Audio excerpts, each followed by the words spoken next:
So let me introduce you to the panelists right now. We have, to start off, Mr. Shashank Srivastava. He's Executive Director, Maruti Suzuki India Limited. He can see us, we can hear him. So that's how it is, guys. Shashank, you can just say hi to everybody. Everybody is there watching it. Hi, everyone. Yes, great to be here today. Great to be here today. Then of course, we have Mr. Sohinder Gill. He's the CEO for Hero Electric. Mr. Sohinder, if you can just, your name is right there. And we have Mr. Naveen Soni. Pleasure to be here. Hi. Yeah. Mr. Naveen Soni, he's the Senior VP Sales and Service with Toyota Kirloskar Motors. And Mr. Devashish Handa, VP Sales and Marketing After Sales from Suzuki Motorcycle India Limited. He'll be again coming back. So in the meantime, since you guys have been already there, I will just restart the session. Shashank, the first question is for you. Zero sales last month. It was headlines all over the place. Yes, Mr. Devashish. Can you hear? Can't hear. Still can't hear? No. All good? Great. So we are good. Now, the question to you, Mr. Shashank. There was zero sales absolutely last year. I'm sure you must be rubbing your eyes in disbelief, because in your career, I'm sure you've not seen anything like that. So what are the customer-centric, initiatives you do to boost the sentiments back? Mr. Shashank. Yeah, so I think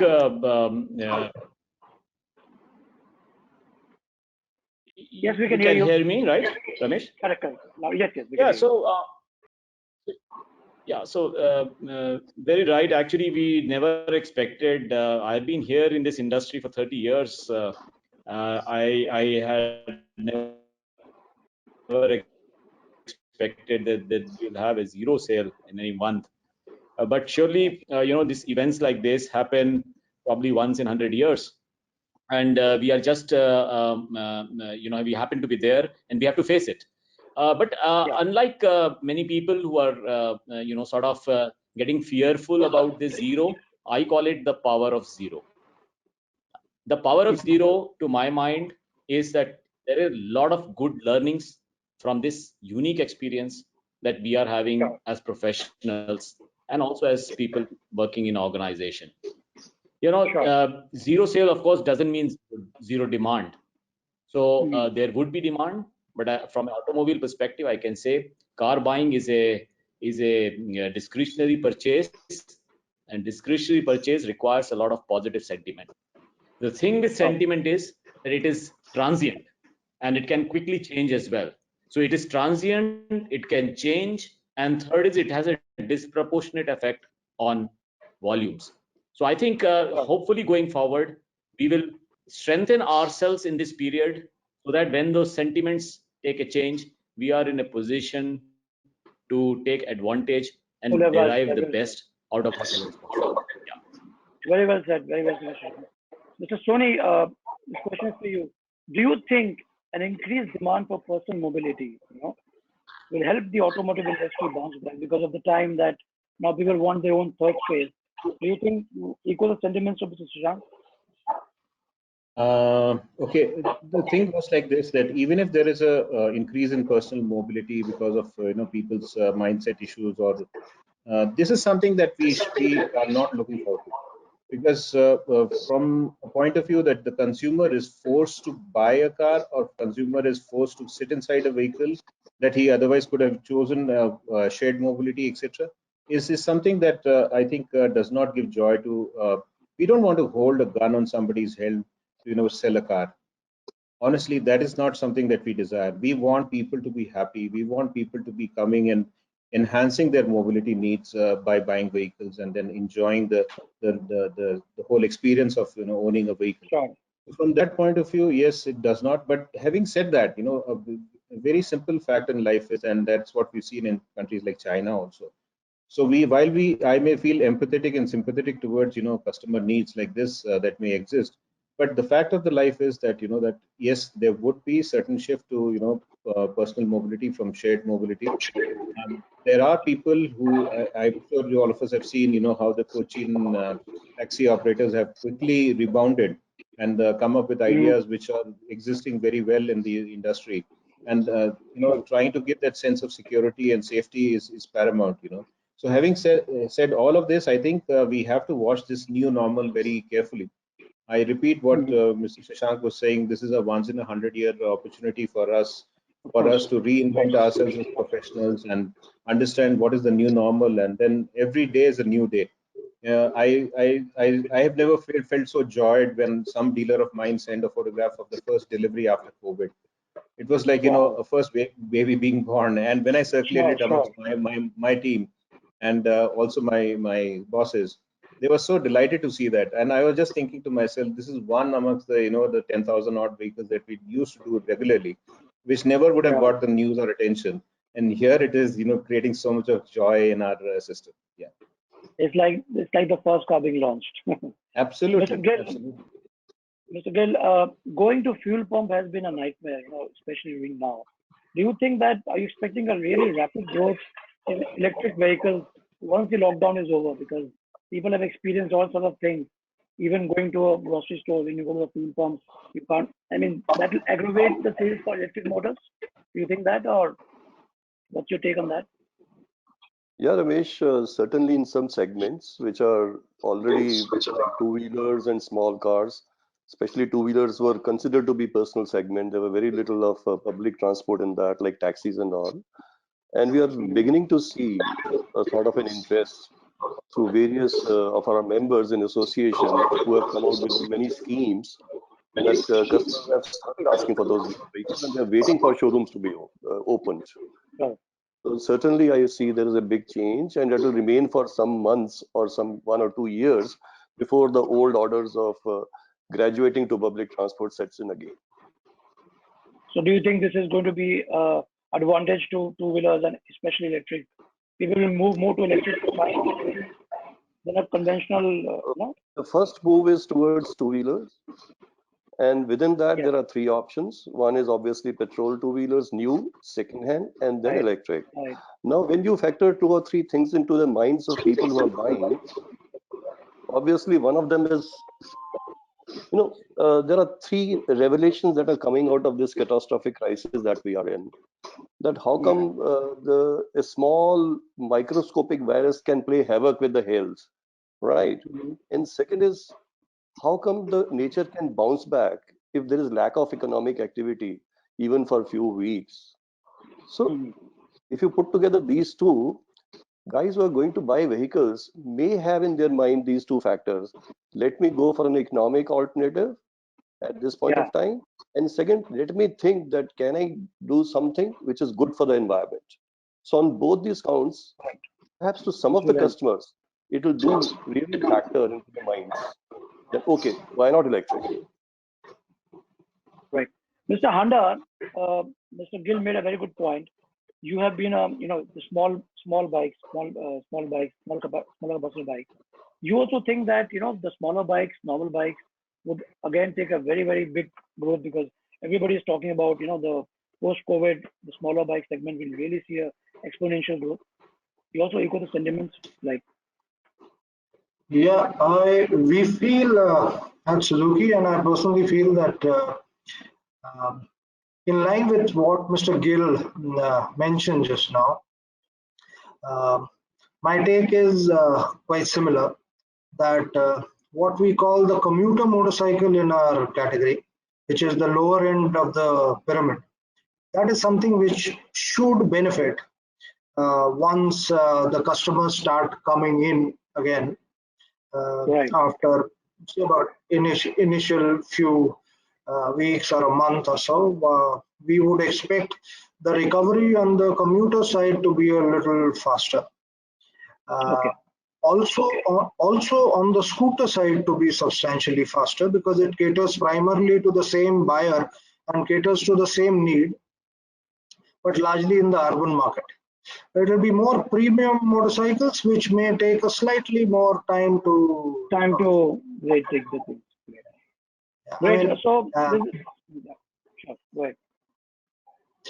Yeah, the premium end of the market may not have any kind of opportunity that it may be able to tap on account of people staying away from public transport. So that would not have any bearing on the premium side. Sure. Great. Now, this question is open to everybody. Anybody can just raise their hand and answer this. How have you been keeping sane in this time? Like it's a personal question, like yoga, meditation, reading, watching, without the usual busyness of a normal life. Because I'm sure in normal life, everybody like you to get a time like this will be like nightmare. But so now, how have you been keeping sane? What have you been doing? Well, Shashank, yeah, okay. yeah, sorry, carry on. Sushant, carry on. No, actually, I do meditation and reading in any case, even before the COVID thing happened. So it was always it's always a challenge to keep your mind, on an even keel. So I do try to do that, but of course, this COVID thing and the lockdown has actually given us a much more. It's given a additional importance to activities like meditation and reading for me especially. And of course, I also realized that there are a lot of things which we need to do at home, which we used to take for granted as if it would be done. And I think that also was a realization. So it is not just meditation and reading which I do, but also a lot of thinking of how the world has changed, and even starting from home itself. So that's a good realization. And I think that has helped me give a new perspective to view. Wait, Mr. Gill. What I Well, I used to take pride in, thinking that I was amongst the first mobile phone user or a laptop user. But suddenly in the last 6 weeks, I find that I'm digitally and virtually, I was illiterate. With this Zoom and Skypes and so many devices available for last so many years, in my organization, I was not at all using it the way it has been used in the last 6 weeks. And the potential of these devices to make our life simpler, get more on time on our hand, and do it administratively in a much better way is such a revelation that perhaps most of us won't go back to the business as usual and make full use of these devices. Great. So Soni, you had some point to say. Yeah, 2-3 things. One, as far as this whole thing, when it started, I still remember a friend of mine called me and he says, "Welcome to the retirement world." That's how it'll be when you get retired. Sitting at home doing nothing. But I think I could prove him wrong by keeping myself busy and engaged. That was I'm sitting at that home and was still working. yeah. So that was the first change point. The second one was, yes, my wife told me that it's a good time, you could restart doing your yoga. Recently, we had shifted our office from the office city to the factory, and that's the time where the last 10 years we were doing yoga in the office. At the end of the office, we had some instructor. She used to come regularly, and we connected with her. And like Mr. Gill said, we also got ourselves updated on which platform will be the best. And finally, Google Duo turned out to be blessing in disguise in that connect. Yeah, so because we were 6 of us, and then the best thing that has happened is it used to happen for the last 10 years. My frequency was once a week or maximum once in 15 days. I could attend those classes. But fortunately, 6:15 now everybody knows no meeting has to be fixed at 6:15 to 7:15 because that's yoga time. So yeah, lifestyles are changing. Handa, you have to make a point here, please. Yeah, so in my case, I beginning when the lockdown happened, it was a little challenging, where you takes you with a shock. It disturbs your kind of the mental makeup and the routine you're used to. But yes, initially I caught up with some books. I read a little bit of sociology and history, so don't get a lot of time to do that. So caught up with a very interesting book. That was one initially, and then also realized that working from home, I used to envy some colleagues of mine who had this flexibility of working from home. Some college friends, And now working from home, I realize it's not all that envious. It's quite a pain actually. It's much better to be at work and work than to be at home and work also. So Correct. right, so Yes. that is one realization. And like Mr. Gill and Mr. Soni mentioned before me, that I also learned. I am quite a technology averse person basically, but this gave me an opportunity. Things like webinar, I would just delete the mails. Yeah, I This know, I has know. given me a good opportunity to come round to and become accustomed to things that are kind of gonna be probably the way of life going forward now. Sure, And sure. yes, it was a pleasant shock for somebody like me who would not have done it on his own. Correct. So just to add here, before we were doing this, we also used to do large format events. But now we said that the life has changed. So we have to get people like this and get it going. So Shashank, the question is for you now. With walk-ins expected to go down, Yeah, how are you planning to reinvent, yeah, customer test drives? Will you look at door-to-door test drives in a more rigorous way, or what are your thoughts about it? yeah, yeah. Yeah, so it's not just Ramesh. It's not just about test drive alone. When you look at the auto journey from the time when a person decides to buy a car or is thinking of buying a car to the final delivery point, actually this entire journey you can break into 28 touch points. So there are 28 touch points a customer has, and the touch points were going that the trend in the last 3-4 years was that they were going digital in any case. Right, So right. I think, yeah, depending on the OEM and depending on the dealers, etc., about 17 to 21 of those touch points are already digital. But what this COVID thing is doing is, and this is coming clearly from consumers' feedback, that they want even the balanced touch points to be completely digital, and that's what we are working on. So it is not just about test Oh, drive; it is also mhm. about Entire. inquiry generation itself.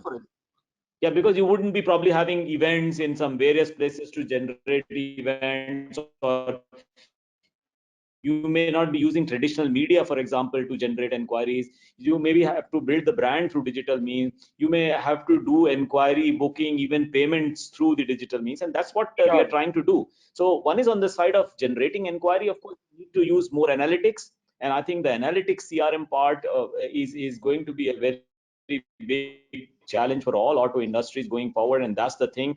You need to build that data systems Mhm. in the entire chain of CRM, and then try to make best use of it to generate inquiries and even test drive. You mentioned test drive. Interestingly, yes, of course, we have a digital platform where we allow this thing, and we probably going forward, and I think some OEMs have already done. You have a common inventory where you can manage and schedule test drive. You don't have to use many people, or you don't have it. It's almost like a contactless sort of test drive scheduling and a delivery. So I think going forward, digital seems to be the way as far as I'm concerned, as far as I can see. And I think it's something which the consumers are also giving a very big thumbs up, especially But post COVID. It's going to be a very, very important thing for all OEMs to do. sure. Yeah, just a very quick one. Will this affect dealership, like who have been who've been investing money? Do you think they have nothing to worry about? Like it's all ecosystem channel to the dealers, right? When the inquiry comes in some way, Yeah. because we have a lot of dealers I can see on our panel right now. Yeah. I didn't get the question. The question is whether dealers will be affected or not. Of course. Yeah, I mean, is there anything to worry for them, or is it okay? Yeah, of course, of course. I think the mindset of the dealers have to change completely. They have to accelerate this entire journey. To my Sure. mind, it is no longer a choice. It's not a choice now. You Not either sure. survive by doing this or you don't. So it has now become such a. By the way, this transformation was already happening. In fact, if Okay. you look at Maruti Suzuki, then I can share some data with you. The web inquiries used to be just 3-4% of the total inquiries, maximum being walk-ins, which was 20%. Today they are similar. In fact, it's now exceeding in the month of March. So I think this trend has been further accelerated. There is no choice. The There's no choice. survival Right. actually now depends on how quickly we can transform. Great. Mr. Soni, do you think giving more discounts will help to get more people to the showrooms, or do you think liquidity is strapped right now? People have. I think the demand, we have to understand the psyche of the customer, It's not luring the customer into the showroom by offering him something additional. If a customer has made up his mind, he will look for offers. But at first, you have to understand before the COVID situation and now. Often people say that, that whatever has happened before, can it be multiplied or, can it be taken over by a digital or contactless medium? My answer to them is it's not about equating what was happening before COVID to after COVID. You are making a big mistake because before COVID, the customer response was different.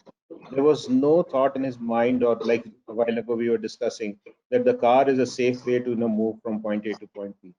Now these things are changing. Their thought processes are changing. We need to understand this as a starting point. And if and only if he is interested in buying a car. I mean, in this environment where last few weeks that we've been living in, even if my doorbell rings, I'm wondering who's coming to my house. Before the 4th, I completely, all of us are alarmed at this situation. So everybody in the house, like, what's going on? So given this environment, we have to understand the customer. Will he kind of prioritize everything else over, there would be mobility needs, and all of us in this panel are serving those mobility needs, serving those needs of the customer. But can we just assume that, that the behavior will not change? We have to kind of map what is famously called the new normal. We have to understand this new normal and then take a call in terms of, how dealerships will function, how we will function, so on and so forth. So in this regard, I just want to, introduce one quick advice that came from our head office, and I think it's very valuable. And they suggested to us, and it came from our big boss, Mr. Akio Toyoda, and he said that we need to look at work from 3 points of view. Everything that we've been doing has to be now bucketed into 3 buckets: stop, continue, and change. Everything that we were doing, just because we were doing it previously, does not mean that I have to do this in the future. Very well point. Very well point. There would be some things that we have to stop. And it will be a very painful thing, because you look around in your organization, you tell somebody that tomorrow onwards your division is not required. I'm not saying he's not having a job, because Toyota does not believe in that philosophy. What we are saying is, if your job from a consumer point of view is less important, let us move to something which actually is the need of the hour. So stop is that category. Continue is, very few things will fall into continue category, but still there would be something. And change is where most of the buckets job will bucket into. And if we can, do this analysis, it's same thing for the dealers, same thing for my dealer partners. They will also have to think about stop, continue, and change. I think that this is what has been the guiding force, and we've been continuously trying to evolve ourselves into the new normal from this point. Very nicely put. Mr. Handa, very interesting question for you. I mean, does this lockdown affect your motorsports plan for India? Sure, it has, but just want to hear from you. Yeah, absolutely, it does. We have been scaling up our efforts on the Gixxer Cup. It has become one of the most popular motorsport events in the country now, along with JK Tires. But this year, I'm sure with the kind of abstinence, if I may use the word, we may have to observe in terms of, mass congregations and stuff like that. We may have to reconsider and relook at our plans on motorsports for the year. Great. Mr. Gill, you showcased a range of two-wheelers at the Auto Expo. Does your launches stay on track? Does it change? I mean, does it differ? So far, yeah. So in the Auto Expo also, whatever we showed was our, except for the super bikes, everything else, the plan continues. There is no change so far on anything. We were already prepared to come in with all the products that we have in the BS6 versions. Unlike some of our contemporaries who may have had to relook at the product portfolio. In our case, we could upgrade our entire selling range in the country to BS6. So there's no change, so to speak, and it is just that the COVID has happened, which has prevented us from initiating supplies of one or two variants, which also immediately after that would start. So there is no. Sure. So now this question is for open to everybody. I'm going to start with everybody. Mr. Shashank, we can hear you, of course. Tell us one book and one show that you watched, which is very motivational during this time. Mr. Shashank, from you. You want me to? Yeah. Huh? One book and one show that you watched during this time, which is motivational or documentary or anything, Yeah, so it's not I don't really watch television or Netflix or such this thing, YouTube or something. So as I said, I read books, and one of the books which is really not motivated me, but it's really given me a different perspective, is a book by Roger Penrose. It is he's a mathematician, and he talks about he has given some theories of how the universe came in and what guides the movement of celestial bodies, etc. So that book, I feel, takes you in a different world, away from this this world and of our normal world, and it makes you think how small we are, and you feel a little bit more philosophical, and it gives you a right perspective. I think that the problems which we see today and the world that we live in is really a very, very small this thing in the entire universe. Yeah, that was my yeah. So, great. Mr. Gill, tell us one book that you want to suggest us to read. Well, unfortunately, it could be a show also. Because what I did was only the BBC or CNN would be on always, almost 8 hours a day. So that's the whole thing you watch and get bombarded, and your brain is saturated by the evening, and you are so glued onto this virtual platform that all my staff says, "Sir, aap to khana khane ka bhi time nahi dete ho." Mr. Soni, would you like to suggest some book or any show that you think was motivational? Okay. If you were to ask this question to my daughter, she'd be very happy, because she likes to call me a TikTok reader. She says that that whatever is within 15 seconds, if it can get dad's attention, then he will read it. Otherwise, he's not interested in this. The newspaper I can finish off in 20 minutes or something. So which she may want to take 2 hours. So no, jokes apart, I think one of the things that I have been kind of reading, and I have been trying to inculcate this habit for a very long time. This will sound very, very different. Is Bhagavad Gita. I mean, I've been trying to read that book for a very long time, and my wife is an avid reader, and she is my coach and mentor and guru in that regard. Every Sunday we have some family sessions on Skype again nowadays, and then we can understand the philosophy of life. Maybe similar to what Mr.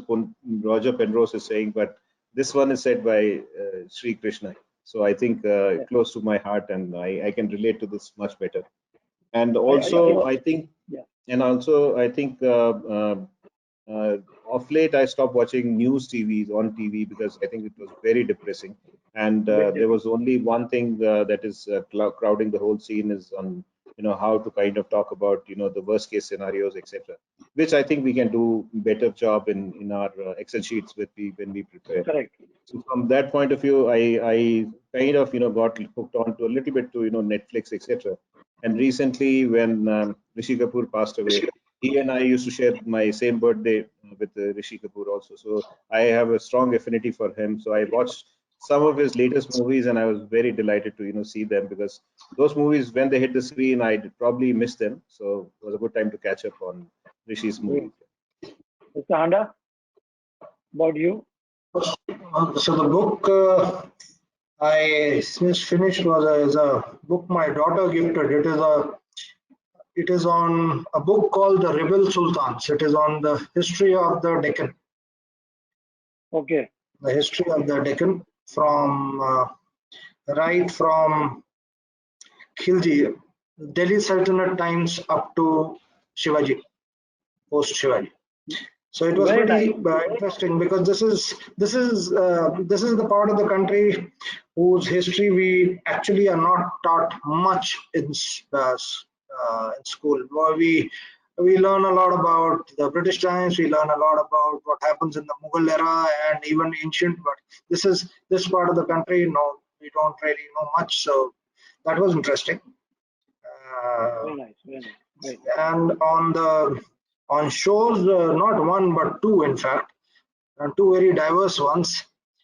For the first time in life, I went onto what is called OTT, and I saw on Netflix. I saw Money Heist, and Yeah. on one Very side, and on the other side, The Crown, which was the biography of Queen Elizabeth II, from her pre-coronation to it's still not complete to say till about 70s. So that's also quite interesting. Very nice. I mean, there are a lot of people watching us who are from, from industry. A lot of people are working under you guys. And they'll be all very amused because four hairs, five nice, fine people, and all have given very, very diverse, right? From mathematics to Sultan to Rishi Kapoor to Mr. Gill, who is saying very calm and very impressive. Yes, watching news is very depressive. I stopped watching news 7 days beyond when this happened. Stop watching newspaper because by the time you come to the evening, you know that everything is on your WhatsApp. So moving on, Shashank, Maruti is of course the market leader. The entire automotive industry draws conclusion from your sales numbers. Now, has this lockdown going to affect your planned launches? I mean, are you going to delay any launches or are you going to stick to the plan?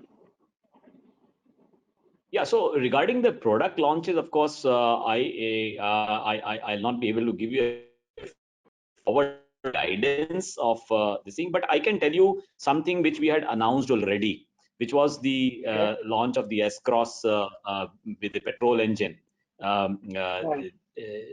We had announced at the Auto Expo.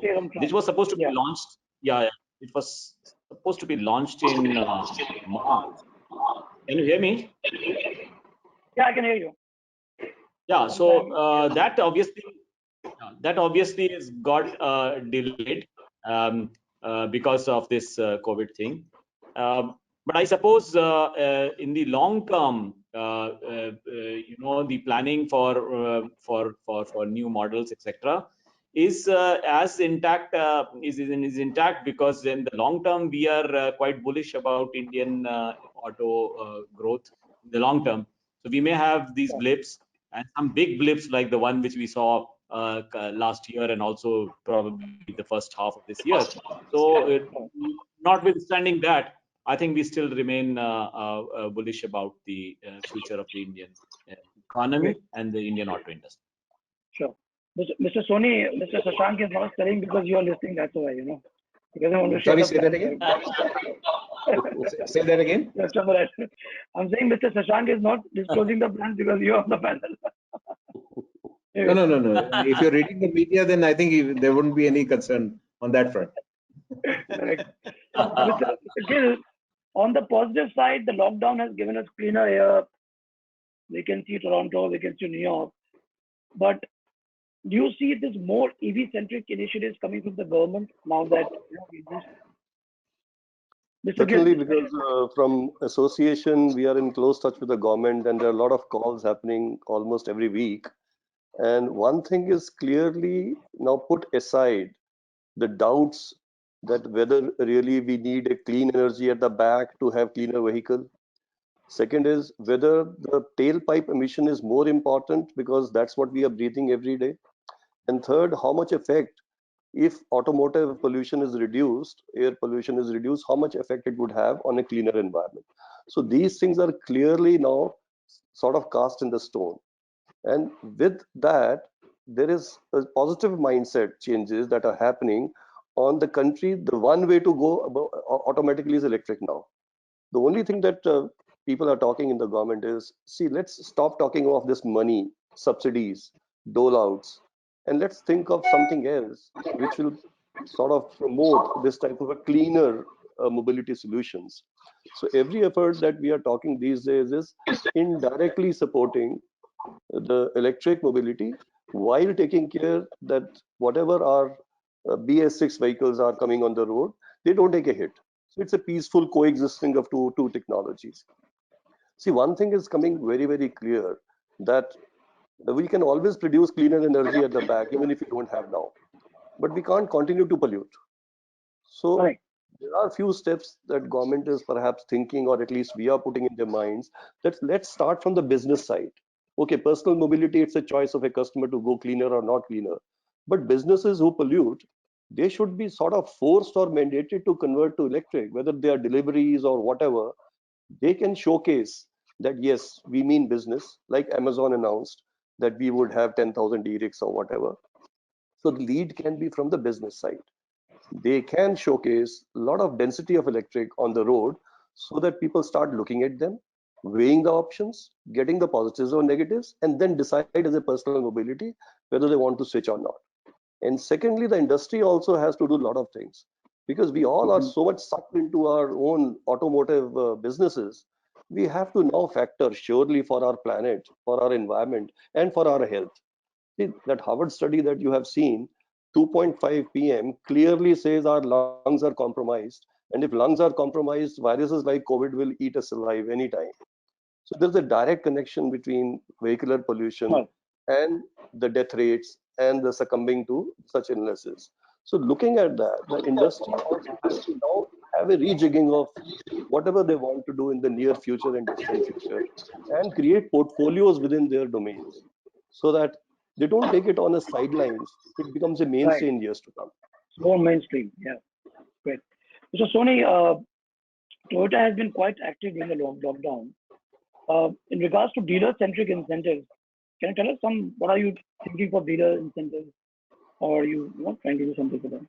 Well, when the COVID happened and when the lockdown happened, rather, I mean, we were concerned about our dealer sustenance point of view, and we were very conscious that that this means zero cash inflows. Zero cash inflows means how does the dealer takes care of all the expenses that he or she has to bear in such an environment.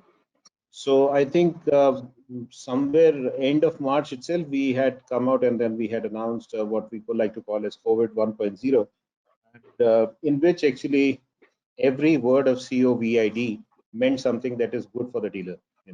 So we wanted to give COVID a good name, and therefore we came out with this COVID package. And this was when we drew dealer balance sheets at our end, in terms of how it will look during this troubled times. We could see that from dealer to dealer, situation was different because somebody's debt to equity ratio is different, somebody's borrowings are different, somebody's interest cost is high, so on and so forth. So basically, but we still wanted to make sure that thanks to at the end of it, when he gets this COVID package, he's at least able to take care of his cash flows for 30 days. Because at that point of time, the visibility was 30 days, of the first lockdown when it happened. So basically, we did that. We feel that that dealerships are the most important aspect of of the companies, and you and I don't actually stand in front of the customer in terms of conveying what the brand stands for. He or she defines what the brand stands for. So it's very important that we respect our dealer partners, and the dealer partners in turn respect their own employees, because again, for the dealer principal, it's not him who's standing again in front of the customer. Most of the times it's going to be somebody else, his front line who's standing. So we have to give the confidence to the last man standing that he is important.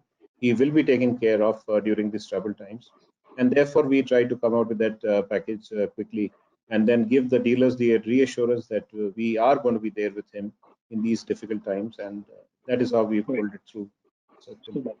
So we are almost towards the end. I'm going to ask you one final question each. Now, Mr. Handa, global anger is there towards China. Do you think that makes it a good opportunity for us, for you especially, as an export destination to Asian countries and other countries? But implications are yet to come out in full. it will be premature on my part to say that either way, yes or no, yes that it offers great opportunity or no that it offers nothing. But we would definitely examine it very closely and take appropriate calls going forward. But otherwise, COVID or otherwise, we have our own plans for increasing exports out of India anyways.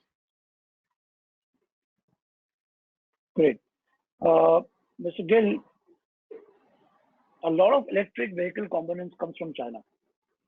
Do you think, are you expecting delays from there, or are you going to have alternate sources of battery components, because that's a major part of the, of the whole ecosystem? It all because the demand has become zero. So whatever was in the pipeline is stagnatingly standing somewhere. So when things open up, besides a little bit of hiccups, I don't think there is going to be much of sort of a shortage. Also, like Mr. Handa says, for the last 1 or 2 years, this industry has also passed through a lot of localization efforts. So except 1 or 2 components like motors, controllers, other things have started getting localized. So people sensing this in January, February have started tying up supply chain on the local side also. So I don't think so. The main problem is demand. The main problem is offtake. And if it starts happening, besides 15 days, 1 month type of a gap, the volumes are so low. We did 156,000 as industry, total all put together, 2-wheelers, 3-wheelers, 4-wheelers, everything put together, except the e-rigs. So what is this number? There's nothing actually. So it's equal to maybe 4-hour sale of the counterparts over here. So from that point of view, this industry is vulnerable. The network is very, very vulnerable because they have low assets, but they will spring back also. Great. So I'm going to launch a poll right now. So it's the first time we're doing it in the system. Now there's a question that we have pre-framed. Will you go to showroom to buy a car or bike? And the answers are yes, no. We'll wait till month of July. So we have about now 445 people right now live. So they're going to give vote. Let's see how it works. And I've launched the poll right now. So poll in progress for attendees only. I don't know if you can see it. Now I have to tell you the answers. Are we allowed to participate? Yes, please. Probably you guys can go to each other's showroom, that's a good boost to each other. Okay. So the poll is still going on, but my final question would be, do you think the lockdown will not get extended beyond May 17th? And while the virus will be around for some time in India, we will slowly get back to a previous life. Just a date when you think we'll be back to normal. The question is, do you think that May 17th will extend the deadline, and when do you think we will get back to normalcy? I know, difficult question, but whatever is the case. I think it's sorry if I can go first. I think it's a different, two different things that you're asking. As far as May 17th is concerned, whether the how should I say the lockdown will stop or no, it's for the government of India to decide, and I'm sure they'll make a quick decision and a right decision in that regard. But let's understand one thing: the virus is not going to go away anywhere on 17th of this month. The virus still remains, and therefore, at best it would be the readiness of the hospitals that will guide whether we are able to extend this lockdown from 17th of May or no. As far as the new normalcy that you're talking about, I think what we have to understand is, again and again I say this, that it's no point benchmarking the past for the future. Let's understand what is the new normal. Let's adapt to that new normal. Let's come back to that new normal. Understand what are the consumers' psyche that is going to change. Whether it takes 1 quarter, 2 quarters, 3 quarters, or maybe next year, it would be something that we'll discover once we actually start all over again. For me, the new normal would be, when the fear goes out of the mind, whether it is due to something that we discover as an injection or we get used to it. And that is a day that will be normal, Until that time, it's like existence of the virus. You have to factor into your strategies, factor into your working, and go ahead. Mr. Shashank, would you like to give a date or timeline you think that we'll go towards normalcy, towards? Yeah, so I think as Naveen mentioned, it depends entirely. It's a government will take the best decision. But personally, I feel there would be areas which are getting better in terms of the COVID cases, where I suppose it will be open up quickly. However, there would be areas which are like who are continue to be under stress, and I think for them the restrictions will continue to be there. On the subject of when normalcy will return, I think it's the virus, as was mentioned by one of the panelists, is not going to go away quickly. It's people say it's going to come back again, and until we all the world builds a herd immunity, as they say, either through vaccination or through large population getting well after getting infected. Till that time, I think we will need to learn to live with this new set of requirements for our safety and for the safety of all consumers. And I really like Mr. Gill's comment that the normalcy is when the mind becomes free of all these problems which COVID represents. So I think going forward, we have to live with this new normal. That's all I have to say on this. Great. This is the poll answer. Can you all see this? I don't know if you can see the poll. Yes. Yeah. So interesting. 53% people will wait till July. 29% will not go. 18% will go. And this is for the 18%, which is a good sign. So I think this is very interesting. I think this will give you a perspective of how consumers are thinking about this. Now, I don't know how to get this back. This is the first time I did the poll. But thank you so much, gentlemen, for coming here, for your time, Mr. Shashank. You are present in spirit. We are going to take a picture here right now. I mean, just raise a hand like this. My team who's moderating this will take a picture right now. And Sorry, that's about it. Ramesh screen is not visible, so I cannot know Okay. what direction. I don't know what to do now. I think this. All right. I think the technology. We'll have another session. Thank you so much, gentlemen. Thank you so much. Thank you. Thank you very much. Let's come Thank out you of so this much. in an outing. Thank you. Thank you so much. Thank you.